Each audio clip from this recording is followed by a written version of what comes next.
welcome to this week's edition of Hawk Talk. I'm Seth Morkerke. I'm Susanna Moberg. And we have a guest of the show who's had a very good off-season.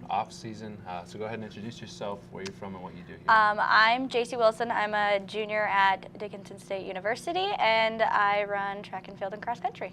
Yeah, the cross-country season. You know, you came here in the spring of your freshman year, went to another school at the beginning. We won't talk about that.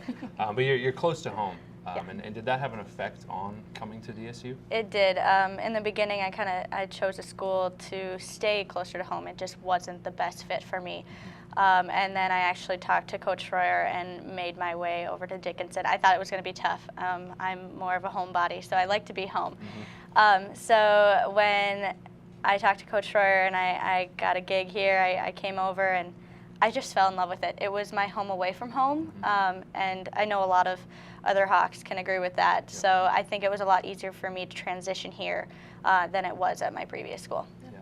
Well, looking back on the past cross-country season, the past couple of months, the team finished really well in a lot of races. I think back to that one in Montana where you beat some nationally ranked teams, and then you also did the same thing. At the beginning, you know, you were always in the top finishes of the Blue Hawks, and then you started to become the main runner. So talk about the season, you know, highlight some of those big races that you had, and then as you headed into conference. Sure. No, we were really excited in the beginning, and when we went into it, we really didn't expect much. We were kind of basing it off of our summer training. That's the base, and you can kind of see where the girls and the guys, how well they did in the summer. So when we went into the first race, the time trial, it was kind of just placing us in our positions of how we're going to attack in the next races. So you know, then we went to Moorhead very well. I mean, we all hit pretty good times for the first race. We were really excited. I mean, Valley City did edge us out, both men and women, but it wasn't intimidating for us. We knew that we were going to come back and do well. And then, you know, us going to Montana, we showed who the Blue Hawks were. I mean, that's where we really represented our conference. Coming out first, you know, with that race, you know, Lisa Townsend took off, and we just kind of all went with her. And, you know, me and Emily Keene, we focused together, and then Britt came up, and we kind of had this three-person pack right behind Lisa, and it really motivated us to really push forward. And we were expecting, you know, just to go for Carroll, and then we ended up beating all the teams, which was super exciting. I mean, I don't think we've ever celebrated that much before in our lives when we got done and saw the results. But then throughout the rest of the season, it was just continuing to grind, to keep practicing, to keep pushing through, and it was the hardest point in the middle when, you know, we're all kind of, you know, aching here, and, you know, we still got the rest of the season left, but we were all motivated and pushing for our conference title that we wanted again. We wanted that 4-peat, so we were really pushing for that this year. Yeah. Let's talk a little more about that conference meet. You just mentioned it, 4 in a row. So talk a little bit about that meet and how that feels. So when we went out, we all had our individual goals. Me specifically, I wanted to win. I mean, that was what I was hungry for. That was what I wanted. And I think a lot of our girls, even, you know, Lisa and Emily, they had a really good chance of winning. I mean, we were all a strong team collectively. So when we went out, it wasn't as flat as a pancake as we were told in the beginning, but it was fun. You know, we kind of went around the corner. It was all flat that first mile, and the leader kind of took off away from us. So we had, you know, me and the second runner, and then we had just Lisa and Emily right behind. And then we had the rest of the girls. We had Julia, we had Peyton, we had Brittany, and we had Bailey all in a pack. I mean, that's what made us intimidating when the crowd looked at us. I mean, that's what made us the Blue Hawks that everybody knew. When we were on that back corner, I think a lot of us lost it a little bit. I think we weren't really prepared for those rolling hills in the back, but it was, you know, it was still, we still ran really well for the conditions and such. I think we set up a good, I guess, atmosphere for the guys. They were really jacked. They were really excited when they saw us come in, and we just crushed it. I mean, we crushed it for the women's side. We got 30 points. I mean, you can't really do much better in that kind of condition. So the guys were really jacked, and we were super excited. And the girls went around screaming. I mean, I was screaming. I think I lost my voice. I was so excited for the guys, and I really wanted them to go out there, and they knew every step of the way where they were. Sadly, they came up short.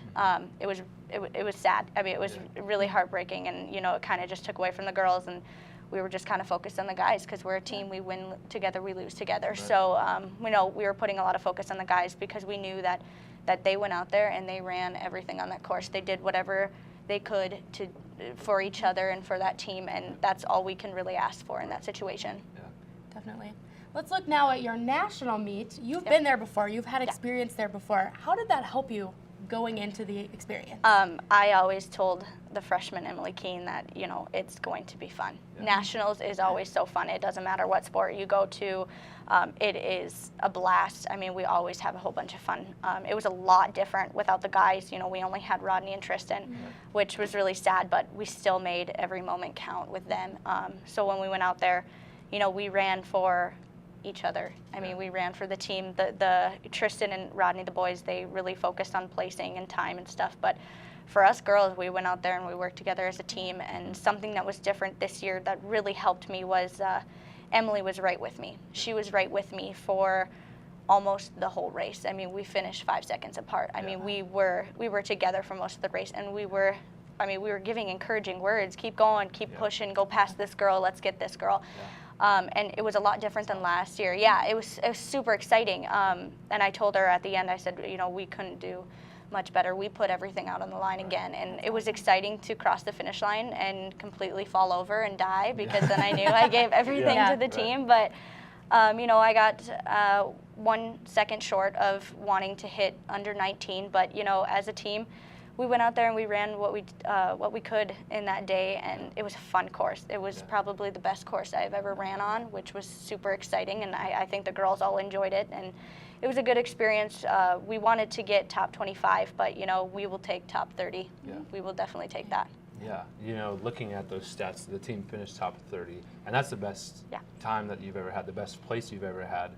And you finished 133rd, and all of the girls, it seemed like, were kind of in that middle pack. And I talked to Coach Whitcop, and he said, you know, we wanted to be a little closer to the 100, 150, but, you know, all the girls finishing in the middle says something, and then also finishing 30th says something. So talk about, you know, what that means for the program and then going forward, too. Oh, it means a lot. I mean, it shows us that as a team, we can be better next year. I mean, we are really going to focus. A lot of the girls are going to stay here this summer, and we're really going to focus on that summer training. We're going to try to get some All-Americans next year, I think. I mean, we are strong enough for that. So I know that if we collectively get together and we work together as a team with this summer training, our base is going to be strong, and our next season is going to be even stronger. And I know the guys are even more hungry, so that makes it even better, because they're going to go out there, they're going to grind every single day, knowing that Dakota State edged them out a little bit, but they're going to be better, and having them as a team, you know, being hungry for that conference title is going to push the girls to even be much stronger.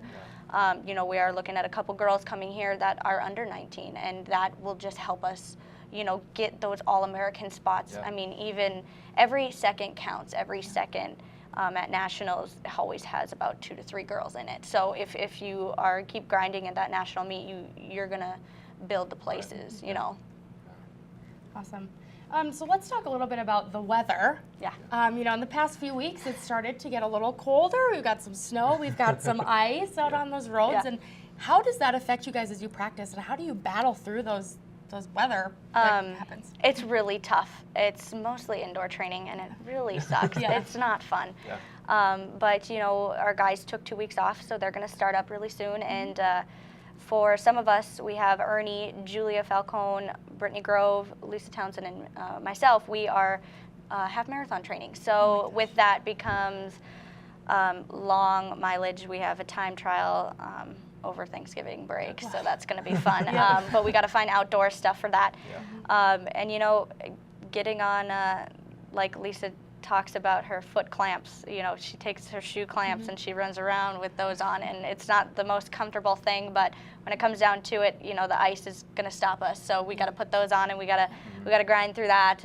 And a lot of, you know, going to the rec center and going in there. We did mile repeats yesterday. In there, we did a 30-minute run with 30-minute elliptical in there the other day. I mean, it's just, it gets boring, but it's nice to have the team to do it with. But yeah, that's what we've kind of been doing. We've been doing tread workouts. We've been doing lifting inside. We've been going outside as much as we can, but with the weather, it really comes up to what our workout is that day. So. Well, you answered my question about, you know, what you're going to be doing in the next couple of weeks, but looking a little farther into the indoor season, indoor track and outdoor track season, what are you guys projecting? How are you going to train for those right now, and then in the seasons, and how are you projecting to finish? Right now, we do have our track and field. They're already going, and they've been training throughout our whole fall season of cross country. So that's been super exciting because I know that they're ready to go and they're motivated. We're ready to win our indoor titles. That's what we're shooting for. That's our goals. We want to go out there and we want to get as many girls into nationals as we can and as many guys into nationals as we can because, you know, as a team, we've just been falling short on that. And I think that's what Coach Whitcup is going to really push for. We do have, you know, a good weightlifting program this year, which is a lot different. And, you know, I think with that collectively, we can have some nationally ranked girls and guys into the next indoor and outdoor season. So I think that's what we're really gunning for, and you know we definitely want that girls indoor title. You know, we came up short to Jamestown, and I think we want to just show them, even though they're not in our conference, that we can still crush the North Star Conference. It doesn't matter if they're here or there. So yeah. We've been asking everyone this question. It's our centennial year, and so with that in mind, what does DSU mean to you? Family. Family is, it's probably what all the Blue Hawks will say because this is my home away from home and will always be my home away from home. I don't regret coming to Dickinson one bit, and I love the family atmosphere. I love, you know, the team that I have with cross country, and I love the team that I have with track and field, and I love, you know, football, basketball. I love everybody that I know on campus. We're all together as a team. And we fight for that together. I mean, it doesn't matter what sport you're in. We're a team together, and that's what makes the family strong. And I think that's what makes us successful. Yeah, well, that's very well said. Yeah. And we're very thankful to have you on campus, running for us in 3 different seasons. And we'll be looking forward to probably having you on in indoor and probably outdoor. But thank you for coming on, JC. Absolutely. And we'll be right back after this, talking with another athlete.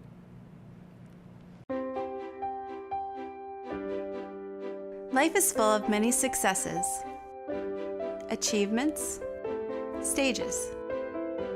Every year we grow, things change, and pretty soon we realize we want and need to do more.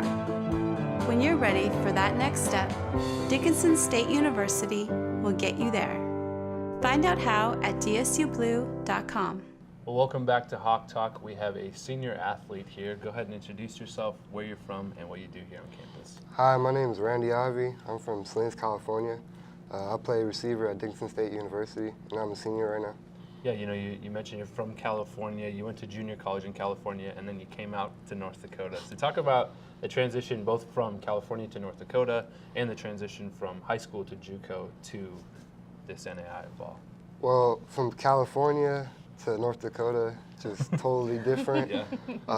Just like being in the middle of the United States, you know, no beaches, no nothing like that. It was kind of hard for me to start. Like there's like a lot of food places that, you know, North Dakota doesn't have that California has, but other than that, it's, you know, nothing really different. Yeah. I mean, the people, they're nicer here and stuff, so it's good. That's good to know. Like high school, I come from high school to JUCO. It was like a hard transition because, I mean, like everybody's always competitive and stuff, but like at the JUCO level, everybody's trying to go D1 or D2, make it out.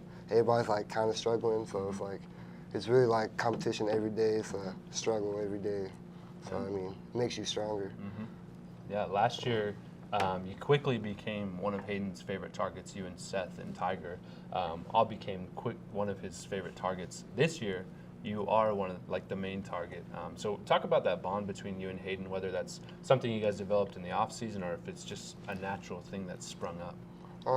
We've been working on it during the off season. Like we've been like going to the field, getting like extra work in and stuff. But mostly it's just like hanging out with each other, just becoming better friends and knowing each other better and becoming better people. Yeah, that's good. You're an honorable mention for all conference. I think you probably deserve better than that. But I mean, it's still a really cool award to be getting, and a lot of Blue Hawks got first, second, and honorable mention. So talk about what that means to you, what it means for the team, and how you'll carry that with you. I mean, it's a tremendous honor. I mean, like individual awards to me aren't really a big deal. Like as far as like team awards, I mean, but I was still happy about getting an honorable mention. You know, I wasn't mad about it. I didn't feel like I got gypped or anything. I mean, it's okay. There's good people out there in the conference, so I mean, they deserve it. So.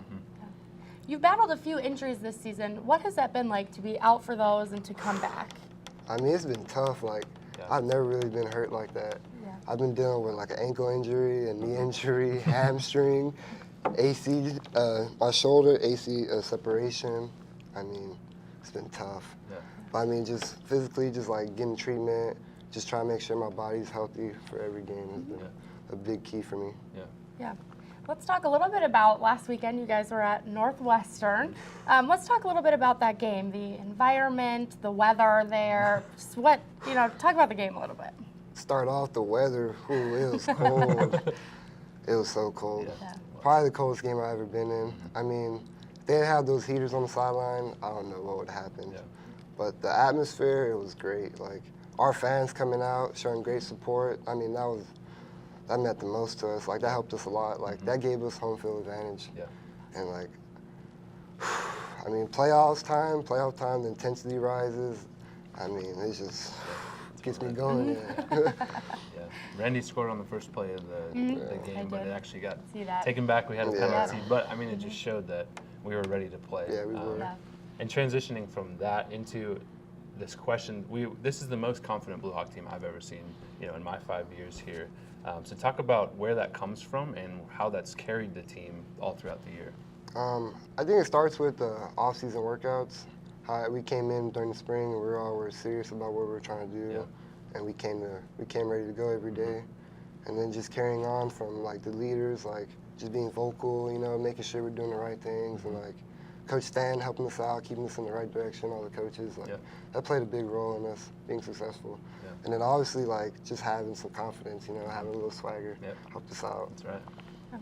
You talked about, being a really confident team, but you guys suffered a few devastating losses in your season. How did those losses prepare you to go into these major games? I think it made us like realize that you have to work every week, like you can't take people lightly. Like anybody can win at any time, any given week, so you gotta prepare. You gotta be good with what you're doing, and then just, I don't know, Yeah. You guys are on the road again this weekend, Kansas Wesleyan, right? Did I say that right? Yes. And we talked to Coach Stanton last week, and we talked about traveling and how you guys have had a few long road trips, and it doesn't really seem to affect you guys too much. So as you think about this long road trip ahead, what are some keys to victory that you're keeping in mind going into this weekend? Just trying to stay loose, that's for sure. I mean, with the long bus ride, you got to stay loose, don't want to be tight, it's crammed in there. Staying prepared, I mean, just because we're leaving Thursday doesn't mean you stop preparing for the game on Saturday. Yeah. Right. So just doing those little things, I mean, doing schoolwork, just doing little things to, make sure you're not wasting time, Yeah. Looking back at Northwestern, we had a lot of fans who are former Blue Hawks, former football players. This was our first playoff win since 2004, and it was the first road playoff win in the school's history. And so I think those two things just really go to show that this team has been preparing very well, and I think it's probably 5 or 6 years in the making. But what does that mean to you? What does it mean to the team, and what does it mean for our program? It means a lot to the program. I mean, like, I didn't know it was our first road playoff win until after the game. Right, yeah. I was shocked, I was like, wow, like, I'm glad I could be a part of it, Right. So it was good, the fans, like the old Blue Hawks, you said, like, were coming up to me, talking to us, like, oh, we're so happy, it's been a long time in the making, like, we could never, like, they said we used to go to Carroll, Morningside, all that stuff, we always lose. It was like, they were so happy for us, I was happy for them at the same time. Yeah, it's a cool feeling, very cool feeling. Last question here, we're asking everybody since it's the centennial year, what does DSU mean to you? I mean, family, that's like the biggest thing. That was like the first thing I seen when I got here. Everybody's just friendly, trying to help each other out, like loving, and it's just everybody's for each other.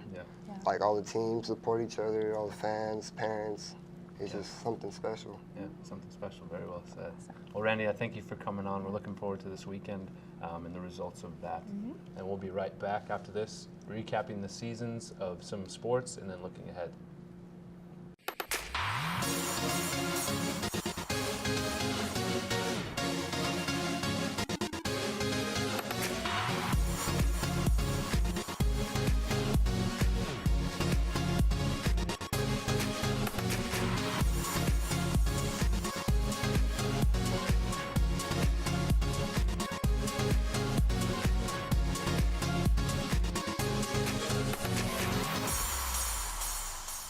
Well, welcome back to Hawk Talk. You know, Hawk Talk is sponsored by the Heritage Foundation, sponsored by Consolidated, and the Heritage Foundation brings in scholarships from all over, from people all over and for people all over. Our newest endowment is brought to you by Irene Schaefer. Irene has been a long time Blue Hawk supporter. She was a Blue Hawk. She's on the Heritage Foundation board, and those of you who know Irene know that. Wonderful. She's just an Sweet amazing lady. woman. Know how much she loves the Blue Hawks, how much her blood bleeds blue, we will say. Yep. And we just wanted to extend a thank you to Irene for that, because she is our latest endowment person. And another thing that's coming up for the Heritage Foundation is our Yuletime event, our annual Yuletime event, happening on December 8th at the BAC. Yeah. Tickets for that event are actually sold out, which has been crazy to, know, taking phone calls and be like, I'm so sorry, we're sold out, but that's pretty awesome. But there are still ways to be involved in the Yuletime event, even if you can't be there. And so we have an online auction, a silent auction running through a Qtego is the site we're going through, but you can access the online auction, which goes live, or it's live now. You can access it on the DSU Heritage Foundation homepage. There's a little link that says, for the online auction, click here. And if you click there, it will take you to the site. You register to bid through Qtego. It all happens on your phone. You register your credit card, and it's really easy. Plenty of really neat items. So I think many there's cool 40 things. or so, probably more than 40 I think more than 40. Just really unique items. The things we've been seeing, people have been donating. We've been getting bundles of things together. Absolutely. And that's a really really creative way to support scholarships, to support the foundation. Exactly. And we're excited for that. It's Exactly. going to be very cool. Transitioning into some sports, we've done this before. We've been doing it all throughout the year, but we just wanted to recap seasons as the fall is kind of closing and the winter is opening up. We're going to recap things like golf. We'll talk about golf. Golf, they had they didn't get to do their conference golf tournament as much as we wanted to. We were going to go out and brave the snow. Were we really? Well, we talked about it. Well, we did. I guess. But they had a really fun fall. They had a couple of meets or a couple tournaments in Montana, South Dakota. They traveled a lot. They traveled a this lot, season. and it seemed like it was Sunday, Monday, Tuesday, and so I think that was good for them. But then going into the spring will be a better season, I think, because they'll actually get their conference So tournament. maybe we can brave the weather in the spring, when it's nice and then and sunny out it'll be nice and it'll be fun. Rodeo, 5 or 6 rodeos, top finishers. Yeah. And in all the rodeos we saw Cowboys and Candlelight a few weekends ago, and they were in Sisseton, and it just was pretty awesome to hear after each rodeo they all consistently were doing well, top finishes. It's cool to hear about those successes for them. Right. Yeah. We don't really hear about the rodeo team a whole lot. But it's really awesome to know that they are successful too. They're just another program that's just as successful as every other program on campus, and it's like, and the Blue Hawks are really making a name for ourselves here. I don't think they have a winter season, but they do come back in the spring, correct? Yep. And then they there's will more. I think they just recently they split it into fall and spring, but they will be coming back in the spring, and we're So we'll have more then. Cheerleading has kind of taken on a new role this year. Their program kind of got a jump start, and that's been really sweet. We've seen them at football, at volleyball. They're coming into the basketball games. They're doing a lot more things around the community, and that's been really sweet to see. Really awesome. Especially as an athlete, like to have an actual I bet. cheerleading team who runs out in front of us and just supports us, gets the crowd going. I've seen that quite a bit more, and we're very excited about that. Yeah, it's been cool. I went to school with a lot of the girls who are on the cheerleading team. The Schneider family, I know, has been a big part in getting this program back up and running. And CB Schneider, I tell you what, she is a hard-working woman, and she really gets things done. But it's fun to look out and be like, oh my gosh, I saw them cheering at high school stuff, and now they're here at college stuff, and growing together. It's just a fun thing to see and watch their successes. Yeah. Wrestling, we talked about them a little bit. We haven't had a wrestler on yet, but we will probably all throughout the winter. Preseason, they were ranked 20th, which is really awesome. They are in a difficult conference, and that's really awesome to get a nod to be 20th in the nation. They have 2 tournaments. They have a dual and they have a tournament coming up before the Christmas break, which is kind of unique to Coach Schleck's era. He's been mainly having things after Christmas, which saves their bodies. But I think he's thinking maybe get a few in before Christmas, and that way the guys aren't as antsy going into to the spring or into the second half of the winter, I should say. But yeah, I think they're having a duel against Northern coming up December 7th. I think that is a home duel. So if you want to check the wrestling team out before Christmas, there's your chance December 7th. And we'll talk about that a little bit more, maybe get a wrestler on in the next couple of weeks. Yeah. Men's and women's basketball has finally started. I know my roommate was pretty excited. Basketball season is back, but they traveled a lot at the beginning of their season, and we're finally now seeing a few home games coming to DSU. So this past Tuesday they played at home, and they have a Thanksgiving tournament coming up. I've been very vocal about how happy I am. Excited about the Thanksgiving tournament. Even though tournament. we won't get to be here, football will be on the road. But it's a cool atmosphere for people who are from Dickinson who are coming back for Thanksgiving, or locals who are here all the time to spend their Thanksgiving Friday, Saturday at Scott Gym watching the Blue Hawks, cheering the Blue Hawks on against, I think they're playing Jamestown and Rocky. I can't remember the other team they're playing, but two teams that the Blue Hawks have always had rivals with, and it's going to be really cool to have them back at home for a little while. Volleyball, you know, we had quite a few girls on it, and even had coach on this past season.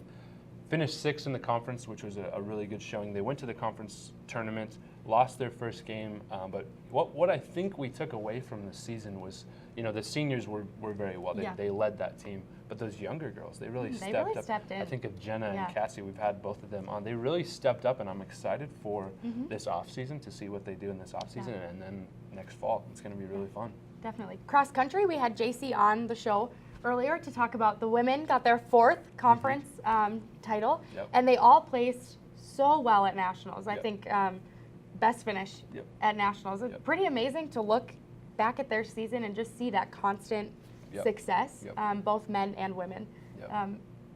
Really exciting to look ahead to the spring and those indoor seasons for them. Track. Like JC talked about going to do something this weekend. They have a half marathon. For a marathon. I was like, okay, that never stops. The grind never stops for those guys, and I really admire them looking into the winter season. Indoor is it's a beast to train all winter. You kind of get the indoor blues, but then you get to go out in the spring, and they'll do really well. I was talking to Coach Whitcop the other day, and just really excited to see how the team performs, how they come together.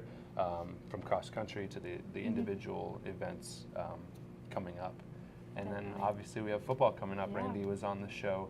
Heading to Kansas Wesleyan this weekend, playing, I think they are number 6, they're the 6th ranked team, I should say. It's going to be a fun game. I'm very excited for it. I know Consolidated will be broadcasting the game on Saturday. I think it's 12 o'clock Mountain Time, so tune in to that. But we're looking forward to just another game. It was awesome to be a part of that road win. Coach Stanton, we had a couple breakdowns after the game. It was we'd break down and he'd call us back together. We'd break down, he'd call us back together. And one time he was like, this is our first road victory in the playoffs, and that was just an overwhelming feeling, especially to have Eric Betcher was there. I know I saw quite a few former Blue Hawks there, and it was just awesome to have them there in that environment. I had the game playing as I was driving, but I was not distracted driving. I was just listening. But I was also being very vocal with things. So I probably looked like a crazy lady as I was driving. Which is fine. What are you talking totally about? Fine. We talked about Randy, that touchdown in the first few minutes, and I was like, oh my gosh! And then they took it away, and I was like, true football player right there. True football fan, I should say. As I was driving, I was really probably looked crazy to all the other people on the road, but that's all got to do what you got to do in your Blue Hawk. Well, we'll be back next week, talking about whatever sports are coming up. We'll be talking about this Thanksgiving, the basketball tournament, talking about football, talking about wrestling, all sorts of stuff. And we might even get some things from the community with a dance coming on, not a dance, a choir concert. Yeah, there's a choir concert coming up, and the play. And the play. Community play coming up. So we'll probably get those highlighted on here. That'd be really fun. We want to wish a happy Thanksgiving to everyone out there. Thanks for watching the show. We always appreciate it. But until next week, Hawks are up.